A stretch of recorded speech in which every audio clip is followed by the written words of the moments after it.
Welcome to this edition of Thought to Action, presented by Project Sentinel and the Herb London Center for Policy Research. I'm Chris Cordani, your host and your moderator for today. We have our experts talking about things that are happening. You can check out what we have on our YouTube and Rumble channels, as well as our website, projectsentinel.net, londoncenter.org, and find us on all sorts of social media. We're talking about the Second Amendment today with our Second Amendment Project leaders. First off, our head of that Second Amendment Project, Lieutenant Colonel, retired British Army Tim Wilson. We also have our president for Project Sentinel, Lieutenant Colonel, retired Tony Shaffer, and our very distinguished fellow and, of course, chairman of Project Sentinel, Navy Captain, retired Pete O'Brien. And good egg. Yeah, an all-around good egg. We're all good eggs. That's the good thing. We've never finished last in a race because the last one's the rotten egg. So that's the good thing. That's correct. That's the truth. That is the truth. The hard truth. And nothing but the hard truth. That's Second right. Amendment. The Second Amendment's always been clear to me from, I don't know, first grade onward when I used to watch Schoolhouse Rock and the Constitution. The teachers taught us the Bill of Rights, the right to bear arms and defend oneself. It's clear, but why is it being fought so heavily? Tim, let's get to this. Let's give our audience a bit of an historical background to emphasize the real meaning behind the Second Amendment. Absolutely. To start with, you have to remember that the founding fathers, when they wrote the Constitution, had just been through a war of revolution to get away from the Brits, who basically the British first move during the Revolutionary War was to try and confiscate the guns and gunpowder of the American settlers. The second thing is that a lot of American law is based on English common law from 200, 300, 400 years before that, from the Magna Carta onwards. And part of the English common law was, again, a right to keep and bear arms. It's since been taken away in that country, but in this country, the founding fathers were adamantly on side for having the right of all able-bodied citizens to keep and bear arms. That is, to keep, to own, and to carry, wherever necessary or wherever they wanted to, their own weapons, their own firearms. And people talk an awful lot of not rubbish about the Second Amendment, because nowadays the politicians and the lawyers want to get involved and change the meaning of things. The meaning was as clearly written as it could be in its day. It is supported by historical documentation, and it is still clear today that the right of we, the citizens of the United States, to keep and bear arms, that means weapons of all types and any type, shall not be infringed. That means the government is not allowed to interfere with it. And any law that they impose interferes with that right to keep and bear arms. Just a couple of days ago was June 17th. June 17th is the anniversary of the Battle of Bunker Hill, which technically the Americans lost, but the British suffered such horrific casualties at the hands of farmers armed with rifles that they decided amongst themselves that they were never going to repeat that again. They did not want to go back up a hill against folks who knew how to handle weapons. And that sense that the people were able, both mechanically, they had the weapons and they were trained, they knew how to use those weapons that were equal to an enemy. Weapons equal to an enemy. Weapons of war, that sense, that pervaded the mindsets of virtually everybody on the scene over the next 15 years. So when they talked about the right to keep and bear arms, they had a very clear ideas in their head that the people needed to be able to put down a government, to put down an army that had come against them to subject them to tyranny. There's no doubt about it. This wasn't about hunting. It had nothing to do with hunting. May I jump in again, Pete? You make a very, very good point. People talk over and over about the well-regulated militia prefatory phase of the Second Amendment. That actually covers very nicely exactly what that, in that era, the term a well-regulated militia meant. It meant people with their own weapons who knew how to use them safely, accurately. Precisely. Right. Today's definition of well-regulated, or at least the different definition of it, keeps being tossed around on your left-leaning media of the world, and of course social media, where they're saying, no, you have to have a trained militia. No, you don't. Yeah, no. You have to know what you're doing, obviously. No, Right. so that's the thing. So that's the thing, Chris. The way things were defined and well outlined during the time of the Revolution and the Founding Fathers' establishment of the policies is completely different from today, and it's done so with intent. I'm about to go off and do an interview on green energy, and one of the things, even with that, they've taken scientific facts, scientific terms, and changed the meaning for politics. It's the same thing. Everything the left and the Democrats want to do, they have to change the definitions and blur the reality. So as much as anything, when we talk about bearing arms, no, it's not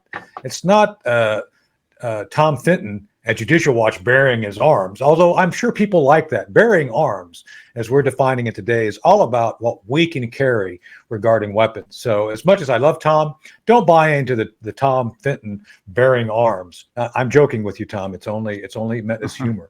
But I'm saying, in any case, when we examine the definitions and intent of the Founding Fathers, today's left-wing political machine will define in error what that is. Well-regulated means when you pick up a gun, can you shoot something accurately and hit it? That means that you, as the individual who are responsible for both your own individual security, are also responsible for the collective security of the nation. Right to keep and bear arms is both an individual and collective right.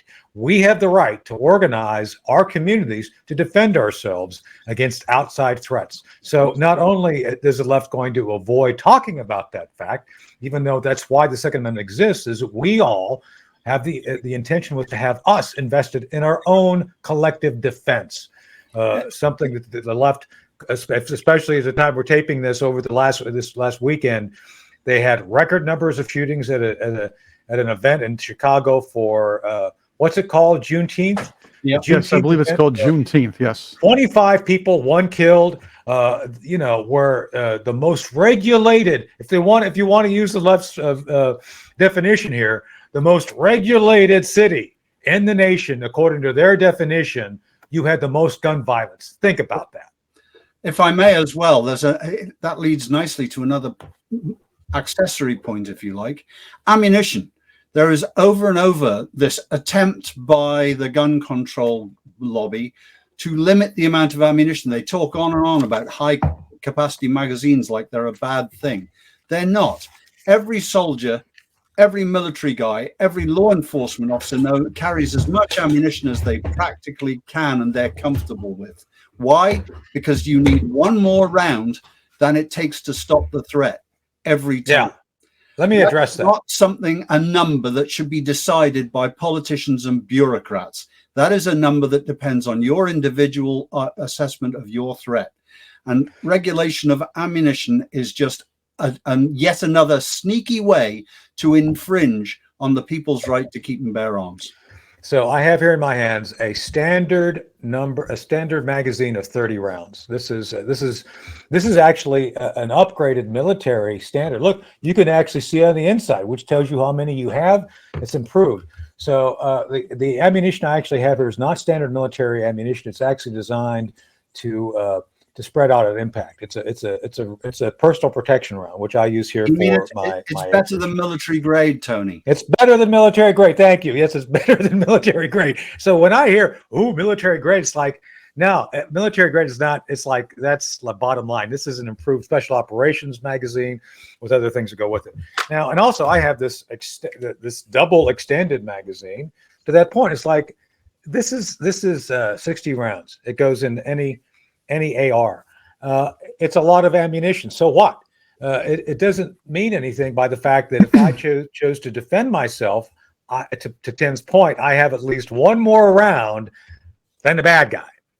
I think that's something is my right. There's nothing that says in the Constitution that the government can tell me that you have to have one less round than the bad guy when he's coming after you. Well, that's the whole point here. Defending yourself seems to have become verbose, or actually not verbose, what's that Verboten. word? Verboten. Yeah, Verboten. verboten. Yeah. That's the word. That's Verboten. it seems to be almost illegal to defend yourself and others. Look what's happening to that gentleman, Daniel Perry, from the Yep. New York City subway, Right. trying to protect himself and others from this guy that was a total threat. And virtually every media outlet in the nation has stood against him. I doubt that the man's going to get a fair trial. The fact is, imagine if he defended himself with a weapon, or other people with the weapon. Once again, actually, Chris, you've led nicely to the point about, we're hearing an awful lot at the moment about woke movements and what's going on with that. Well, the original woke movement, as far as I'm concerned, is the media. They're the ones that glom onto these expressive terms and start acting as if they really matter. Their words, sticks and stones may break my bones, words will never hurt me. And they're the ones that go on and on about assault weapons and assault rifles and have no idea what they mean. Right. They are not accurate terms describing a particular type of weapon. They are a generic term for a particular type of, if you like, submachine gun would be my closest analogy. The AR-15 was the Armalite rifle model 15. It is not a particularly high-powered weapon. It's a mid-caliber weapon. No, exactly. It is. Well, let me is, give you some more history on that. Yeah. So to Tim's point, it was a sporting rifle developed in the 1950s, a very small caliber. It's a 22 rifle is what it is. 223 is just 5.56. It's a 22.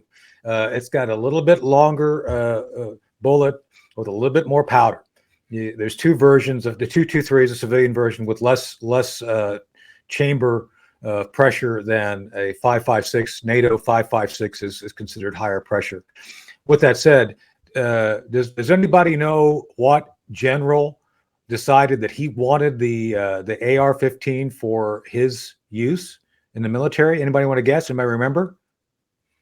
I'm surprised Pete doesn't know this. A guy named Curtis LeMay wanted it for the air police. Yep. It's like, he was pretty impressed. He was out, with Stoner shooting. And it's like, hey, this is pretty low power for my MPs. They can't hurt themselves with it. It's like a Mattel toy. It is important to note too, though, that when the Army put together their criteria for picking weapons, their number one criteria was not stopping power. No, criteria was weight of a loaded round. Exactly. The lower the weight of an individual round meant the more rounds they could carry. And that was the highest, the heaviest weighted criteria of all the things they were trying to do.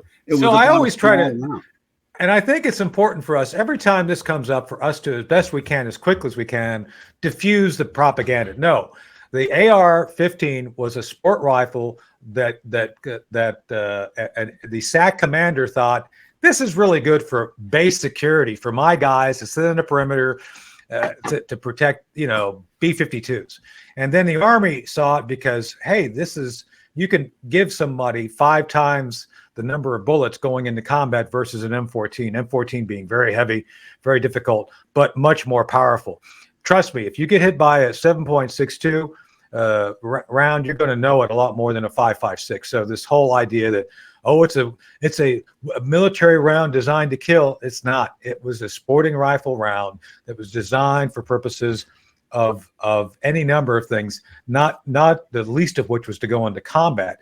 The only rifle that was ever named an assault rifle is the STG 44-45, the Sturmgewehr. That is it. That is the only assault rifle, who, by the way, it was named by a guy named Adolf Hitler. So it's really ironic. The left seems to actually want to emulate Adolf Hitler and calling basically bringing out of retirement, a just retirement, should be completely retired, a term that was coined by Adolf Hitler. If I may, well, Armalite, when they developed the thing, the patent on the AR-15, one of their design criteria by Eugene Stoner was to make it really easy to use and maintain.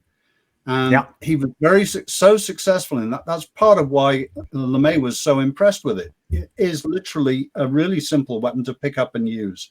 It has low recoil, and and when the patent Air Force guys need something really simple. There's nobody Air Force here, just saying. So, but yes, the Air Force guys need something really simple. Just saying, it's like the simpler the better. So, good choice. But when the patent ran out, huge numbers of people realized that A, they'd learned to use it while serving in places like Vietnam, and B, and therefore were familiar with it, and B, that because the patent had run out, they could adapt it in all sorts of ways. And it's an incredibly flexible platform. But it is no longer the AR-15. It is now versions of the modern American sporting rifle. Nearly 45 or around 45 million of them in circulation in this country.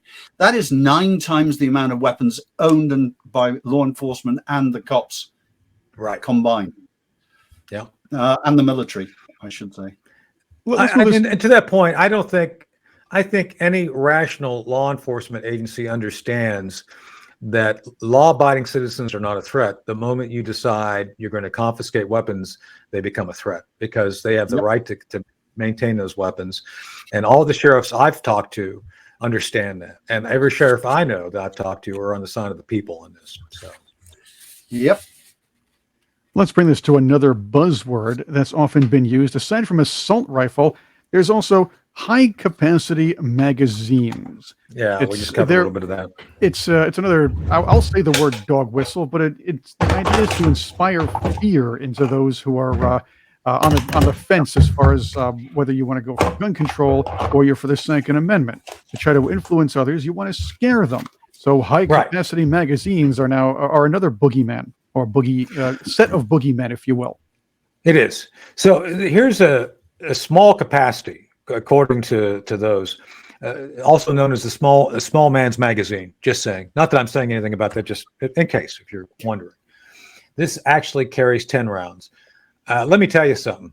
In most spaces where other people are unarmed, it doesn't matter if you have 10 rounds or 30 rounds. You could have 15 of these or 3 of these. It doesn't really matter. You're going to if nobody is armed, you can load and replace a magazine multiple times. So it's really irrelevant.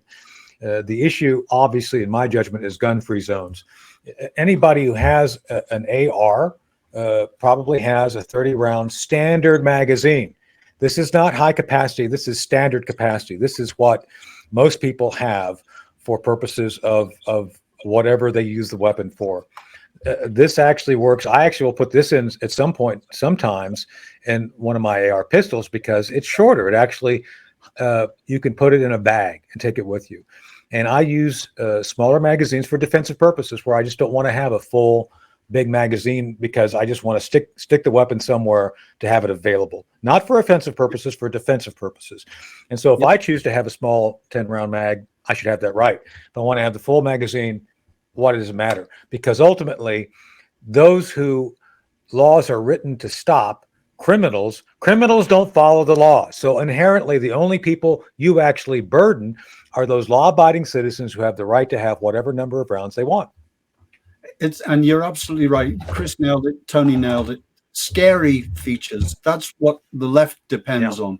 Flash eliminators, barrel shrouds.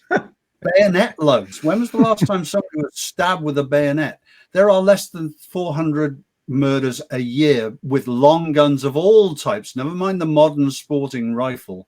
Never mind the Armalite. No, it's all about control, and it's not about stopping murders. If you want to stop murders, you penalize the criminals, not the law-abiding citizen. And I believe, just to bring it back up, is that because you mentioned this before. I recall that there were more people murdered last year by clubs and bare hands than by rifles. Yep. So we need to outlaw baseball bats and bare hands.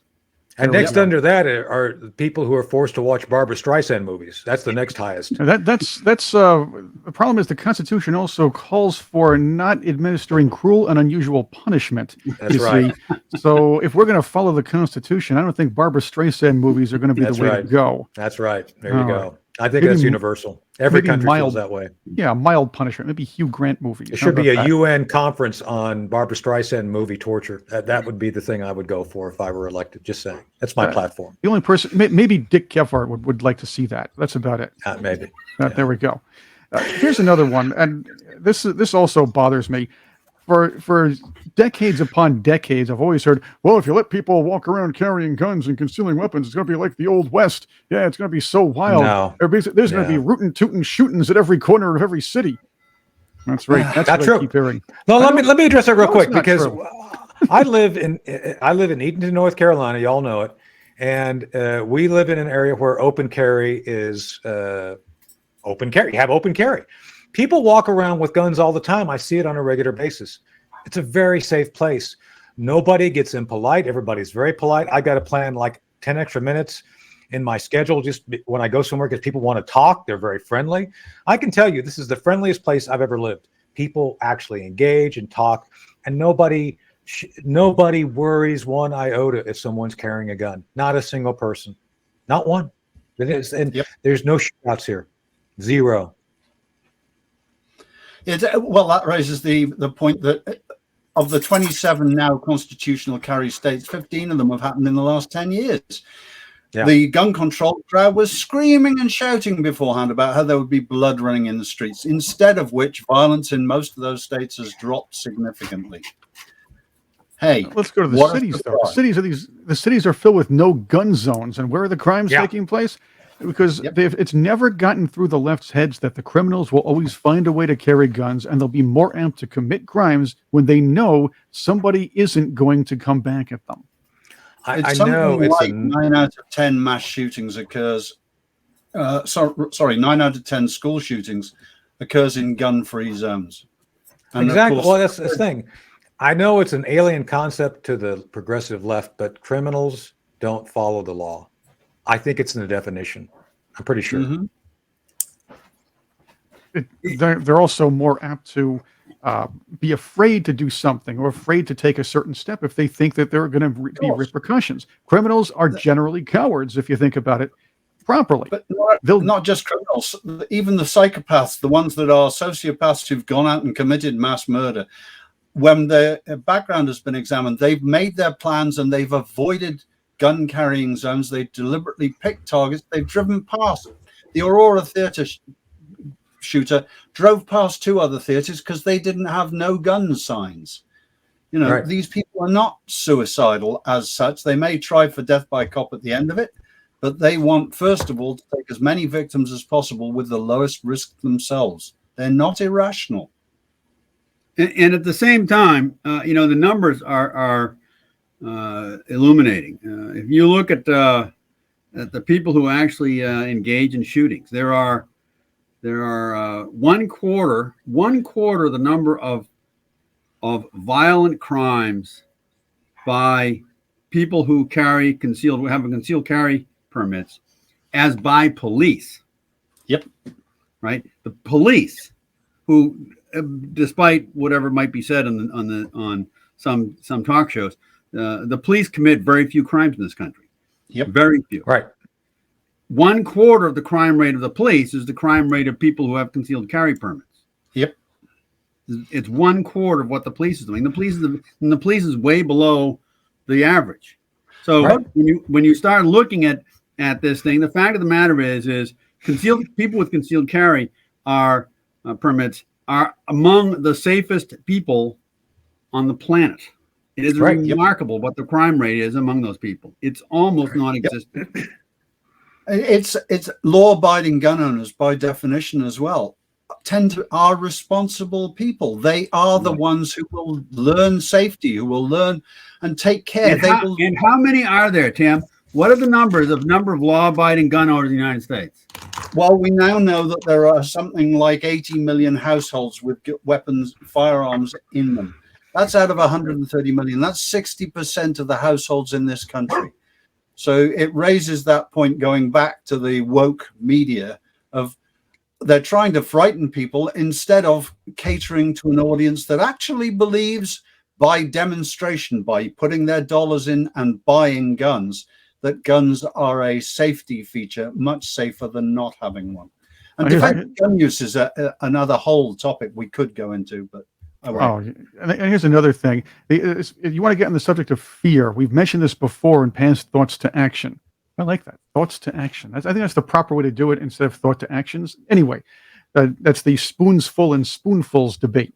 Anyway, having said that, Loving the Spoonfuls. Wasn't there a Yeah. song about that? that's true. I think it was the band. Or is it a group? That's right. Or the group. There goes my train of thought. Actually, the CDC put out these numbers. Was it last year that about children dying in gun by the hands of a gun or by the shooting from shootings. Basically, what they did was count 19-year-olds as teenagers, children, if you will. Right. So when you hear the left going, "Oh, these children are being killed by guns," they're not really including the gang members who are aged, let's say, 15 to 19, maybe even 14 to 19, who are involved in shootings against each other.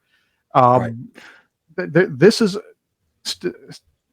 too many kids. Look, one kid dying is too many. I get that, but manipulating the statistics and showing that being able to protect children via weapons is The woke way. right. Is the woke way.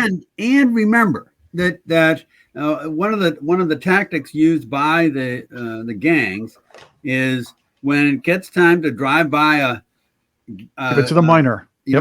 a group of guys in the other gang, is you give the 15-year-old the gun and you let him shoot because he's a minor, and if he gets arrested, he's not going to do the same time as the 20-year-old is driving the car. And his record gets sealed at 18. The cartels are doing a huge amount of that, more and more on the borders now. Right. Even in the cities where you talk about the kids being shot, if you go to Chicago, kids get shot all the time because of gun violence by the gangs, which is what we're referring to. And then you have kids who are in their, I would say anytime past 16, they're not kids anymore. They're actually essentially in with adults doing adult things. And if someone is either killed incidental to an attack by a 16-year-old or killed in an attack because he is 16, that's not a child. That is a gang-related adult crime. But of course he is a child per the CDC, and therein lies the right. And then the left can advertise that children are getting killed. Here's something we're about. And the other thing too, Chris. I'm sorry. Let me just jump in there. The other number, when you'll hear these gross numbers, accumulated number people who die from gun violence in the United States, they include, and it's a horrible thing. I'm not saying we should make light of it, but they include people who died by suicide, suicide, gun suicide, and that's not the same issue. It's just simply not the same issue. No. This leads to the question of what is the solution, or what are solutions? There are so many things we can do, but here's the big question here when it comes to what we're discussing today. Since Project Sentinel is about solutions, we're in a society where the media climate, the social climate, makes it very difficult for a good Samaritan to not only protect him or herself, but to try to protect others in situations, whether it be with the weapon or without. You see this in the news today. You've seen it for the last few years. People aren't going to get involved anymore.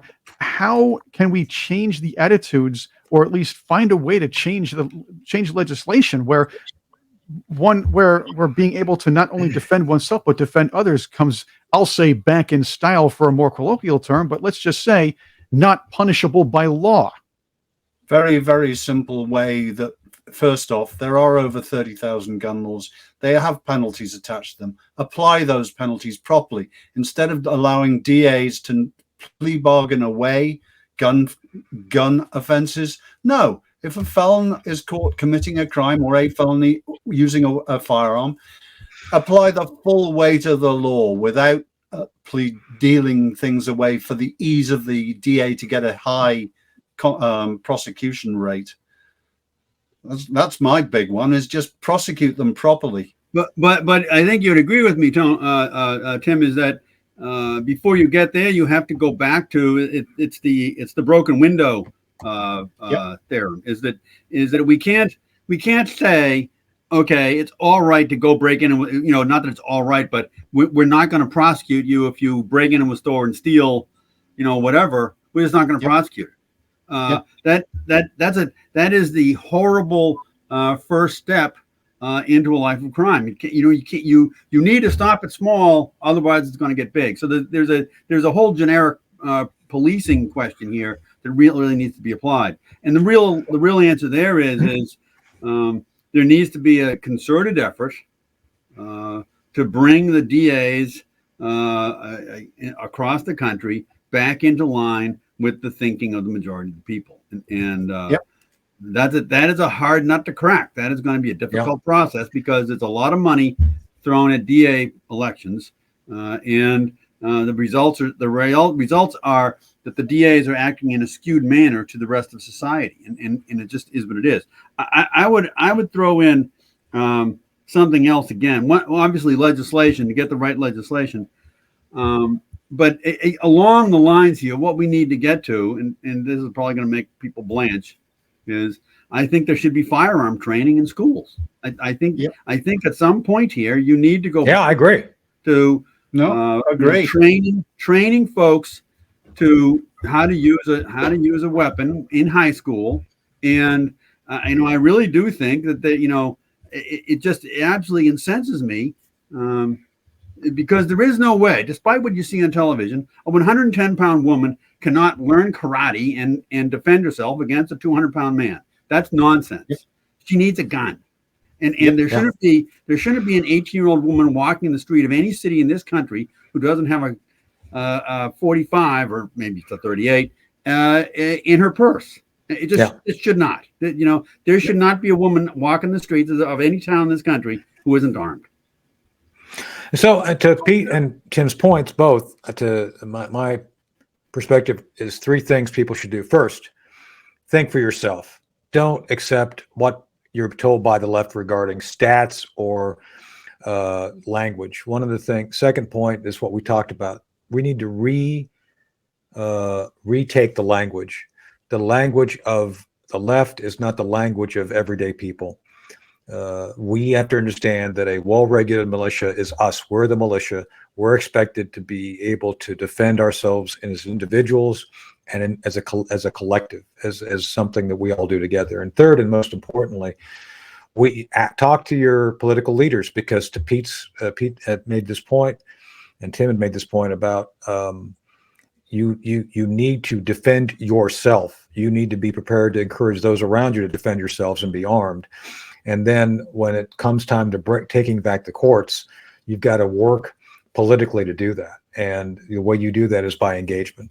And these are not easy things, but if we don't do it, one day you're going to wake up and the language of the left is going to be successful in redefining who you are and taking everything that you have. And that's something that obviously we're trying to prevent. And that's what happens here. Let's try to work it